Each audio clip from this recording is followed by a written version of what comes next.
మాజీ మంత్రి నిరంజన్ రెడ్డి మున్సిపల్ ఎన్నికల ప్రచార జోస్ పెంచి అభ్యర్థులలో ఉత్సాహం పెంచి ప్రజల ఆశీస్సులు పొందుతున్నారు. ఈ రోజు 1, 2, 13, 14 వార్డులో బీఆర్ఎస్ అభ్యర్థులు కాగితాల శారద, ఉందేకోటి, శివపిరాజు పవిత్ర భాను తరపున కమాన్ చౌరస్తాలో కార్నర్ మీటింగులో పాల్గొని ప్రచారం నిర్వహించారు. ఈ సందర్భంగా కాంగ్రెస్ పార్టీ ఒక్కసారి అవకాశం ఇవ్వాలని అడిగి ప్రజలను వంచారని అని తీవ్రంగా విమర్శించారు. 16 ఏండ్ల క్రింద జిల్లా ఏర్పాటు చేసి పరిపాలన సౌలభ్యం కోసం 55 రకాల కార్యాలయాలు ఏర్పాటు చేస్తే నిర్మాణాలు చేతకాని రేవంత్ రెడ్డి జిల్లాను రద్దు చేస్తానంటున్నారు. జిల్లా రద్దు చేసే వాళ్లకు ఓట్లు వేయాలా అని ప్రశ్నించారు.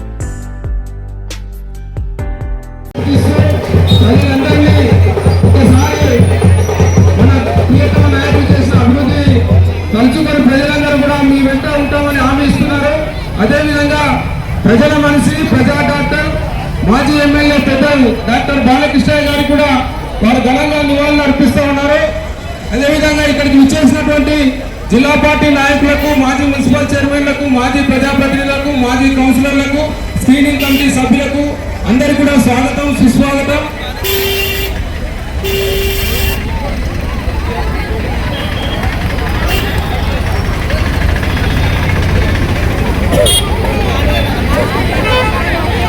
మాజీ మంత్రివర్యులు, వనపర్తి అభివృద్ధి ప్రదాత పెద్దలు, మన ప్రియతమ నాయకులు గౌరవ నిరంజన్ రెడ్డి గారిని వేదిక మీదకి రావాల్సిందిగా ఆహ్వానం పలుకుతున్నాం. తెలంగాణ చూసినవా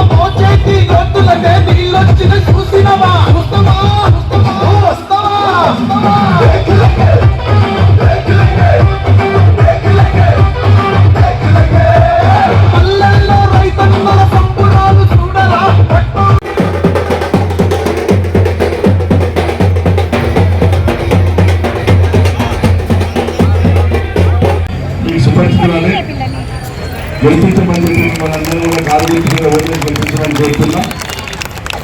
తను పనిచేసినప్పుడైనా, తన భర్త లక్ష్మణ పనిచేసినప్పుడైనా అస్తమానం ఆ వార్డులో ఉండేటువంటి ప్రజల కోసమే నిత్యం బాధ్యత అనుకొని పనిచేసినారు. కాబట్టి బాగా పనిచేసిన వాళ్ళను పోగొట్టుకోవద్దని చెప్పి వాళ్ళందరూ కూడా రిక్వెస్ట్ చేస్తున్నాం.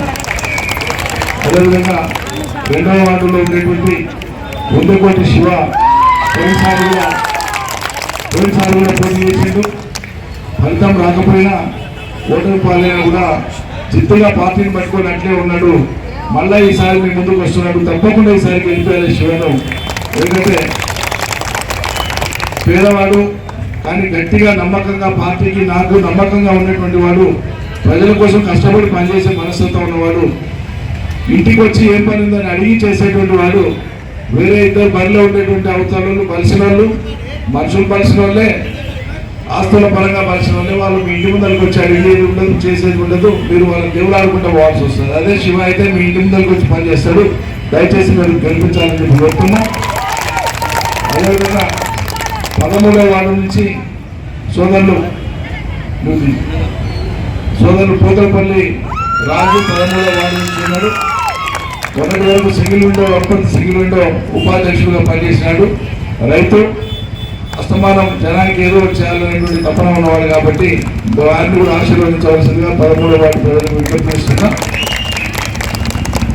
అదేవిధంగా 14వ వార్డు నుంచి సోదరి పవిత్ర, గట్టిగొట్టిన చప్పట్లు. చిన్న అమ్మాయి మొదటిసారి ఎన్నికల్లో పోటీ చేస్తుంది. మరి మీరందరూ కూడా ఆశీర్వదించాలి.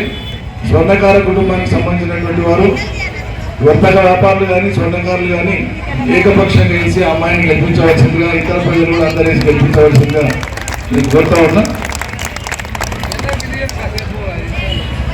మీ అందరికీ కూడా నా విజ్ఞప్తి. పట్టణాధ్యక్షులు రమేష్ గౌడ్ గారు, జిల్లా పార్టీ అధ్యక్షులు గట్టి యాదవ్ గారు వచ్చినాక మీరు జాగ్రత్తగా వినాలి. నేను చెప్పి 2-3 అంశాలు. తెలంగాణ వచ్చినాక ఒక్కో రంగాన్ని అభివృద్ధి చేసి తెలంగాణ మొత్తానికి మంచినీటి కటకట లేకుండా చేసిండు. శాశ్వతంగా 100 ఏళ్ళైనా తెలంగాణలో మంచినీటి కటకట ఉండదు. ఇక కేసీఆర్ చేసింది, అయిపోయింది. కరెంటు కటకట ఉండదు, కేసీఆర్ చేసిన దానికి. కానీ వీళ్ళకు చక్కగా ఉన్నదాన్ని నడపనికి వస్తలేదు. కట్టకేసి బంద్ చేయడానికే చేతనైతలేదు కాంగ్రెస్ వాళ్ళకు. కరెంటు మీద తయారు ఉన్నటువంటి దాన్ని చక్కగా ఇవ్వలేకపోతున్నారు. కరెంటు దాపెట్టుకునేది కాదు కదా, తినేది కాదు కదా, ఎందుకు చక్కగా ఇస్తలేరు? కేసీఆర్ ఉన్ననాడు రెప్పపాటు పోకుండా కరెంటు ఉండే ఎట్లా, మళ్ళీ వీళ్ళ కాలంలో పోతుంది ఎట్లా చేతగాంతనం. అదేవిధంగా వ్యవసాయాన్ని అభివృద్ధి చేసి బ్రహ్మాండంగా నీళ్లు ఇచ్చి రైతులకు ఉచితంగా కరెంట్ ఇచ్చి ఎదురు పెట్టుబడి ఇచ్చి వ్యవసాయ ఉత్పత్తుల్ని బ్రహ్మాండంగా పెంచి ఒక మోతాదు తీసుకొని వచ్చి ఆంధ్రాలతో పంచాయతీ ఏర్పడినైతే ఏర్పడటం కానీ మన ఆస్తులు వాళ్ళ ఆస్తులు హైకోర్టు ఉద్యోగులు ఇక్కడ పనిచేసే ఆంధ్ర ఉద్యోగులు అక్కడ పంపాలి, అక్కడ పనిచేసే మనోళ్ళని ఇక్కడ పిలిపించుకోవాలి. ఈ పంచాయతీ దగ్గరికనే ఏడాదిన్నర పట్టింది. ఆ ఏడాదిన్నర అయినాక అప్పుడు కొలువులు సర్కారు కొలువులు ఏ డిపార్ట్మెంట్లో ఏ శాఖలో ఎన్ని ఖాళీలు ఉన్నాయో లెక్క తీసి దాని ప్రకారంగా నోటిఫికేషన్లు ఇచ్చి 2 లక్షల పైచిలకు ఉద్యోగాలకు కేసీఆర్ నోటిఫికేషన్లు ఇచ్చి ప్రక్రియ మొత్తం పూర్తి చేసి 1,63,000 ఉద్యోగాలను మన తెలంగాణ పిల్లలకి ఇచ్చి నాలుగు కేసీఆర్. ఇంకో 40,000 ఉద్యోగాలకు నియామక ప్రక్రియ మొత్తం కంప్లీట్ చేసి పిల్లల కాయిదాలు చేతికి ఇచ్చే టైంకు ఎలక్షన్ వచ్చింది.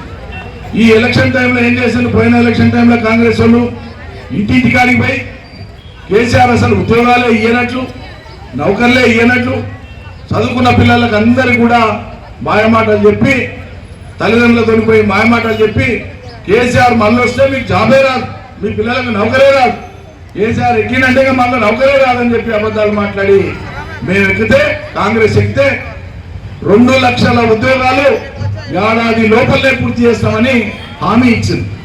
గ్యారంటీ కార్డులో పెట్టిండ్రు, కార్డులు రాసిచ్చింది. ఇది మా గ్యారంటీ అని 6 కార్డులు, 6 గ్యారంటీలు, దాంట్లో 2 లక్షల ఉద్యోగాలు ఉన్నాయి. 2 ఏళ్ళు వెళ్ళి 3 ఏళ్ళ పడ్డది ఈ సర్కార్ వచ్చి, కాంగ్రెస్ వచ్చింది. మరి 3 ఏళ్ళ పడితే ఏడాది కిందనే చేయాల్సినటువంటి 2 లక్షల ఉద్యోగాలు చేయాలి కదా, చేసిండ్రా? 10,000 ఉద్యోగాలు మాత్రమే ఇచ్చింది. ఇప్పటికి ఎన్ని 10,000. వాళ్ళు చెప్పింది ఎంత? 2 లక్షలు. 2 లక్షల ఉద్యోగాలు ఏడాది లోపల ఇస్తామని 10,000 ఉద్యోగాలు మాత్రమే ఇచ్చి కేసీఆర్ ఇచ్చిన 40,000 ఉద్యోగాలు కూడా మాల్పెట్టాడు. ఈ మంది గుండె బిడ్డను కూడా నా బిడ్డ అనేటువంటి వాడిని రండానక ఏమంటారో నాకైతే తెలియదు. కేసీఆర్